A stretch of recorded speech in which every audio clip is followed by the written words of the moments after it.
Bismillahirrahmanirrahim. Assalamualaikum warahmatullahi taala wabarakatuh. Baik, anak murid Ustaz. Jadi kita akan sambung lagi untuk subjek kedua kita, iaitu jawi dan khat. Okey, jawi dan khat bersama Ustaz ya. Okey.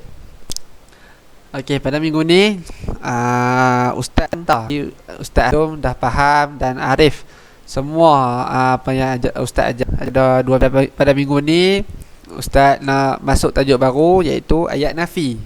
Ayat nafi. Okey. Kita pergi ke pengertian dia. Kita mula-mula kita kena tahu dulu, kita kena kenal apa itu ayat nafi.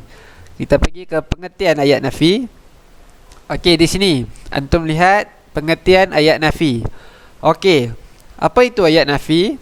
Ayat nafi ialah ayat yang diucapkan untuk menafikan atau menidakkan sesuatu perkara dengan menggunakan perkataan tidak atau bukan. Okey, jadi Ustaz harap antum dapat lihatlah apa yang Ustaz boldkan ataupun Ustaz warnakan. Perkataan yang Ustaz warnakan warna merah tu, itu adalah highlight antum. Highlight ataupun penanda antum. Penanda bahawasanya apa itu ayat nafi.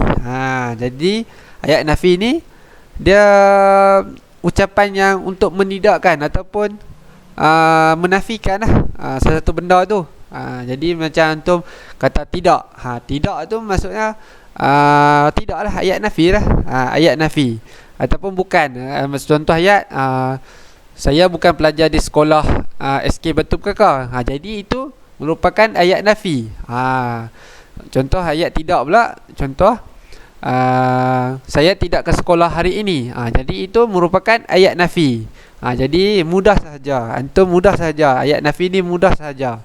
Kalau ayat penyata pun mudah, ayat nafi pun mudah lah. Jadi Ustaz harap antum dapat highlight kan. Kalau di dalam buku antum highlight kan, menafikan ini, menidakkan ataupun tidak dan bukan ni. Senang untuk antum tahu apa itu penanda dia. Untuk ayat nafi tu ada tanda-tanda dia untuk ayat nafi. Okey, jadi kalau antum tak dapat nak lihat, tak dapat nak tengok lagi apa itu ayat nafi, kita pergi ke contoh dia. Contoh ayat nafi. Contoh ayat nafi ni. Tengok Ustaz tulis. Contoh ayat nafi. Contoh ayat nafi. Okey, kita pergi yang pertama, ayat yang pertama. Dia bukan jururawat tetapi doktor. Tu tengok. Tadi di slide sebelum tadi kita tengok ada perkataan bukan kan. Ustaz dah tulis bukan kan. Jadi dia bukan jururawat tetapi doktor. Ini merupakan ayat nafi. Ayat menidakkan ataupun dia nak cerita bahawa dia tu bukan jururawat tetapi doktor.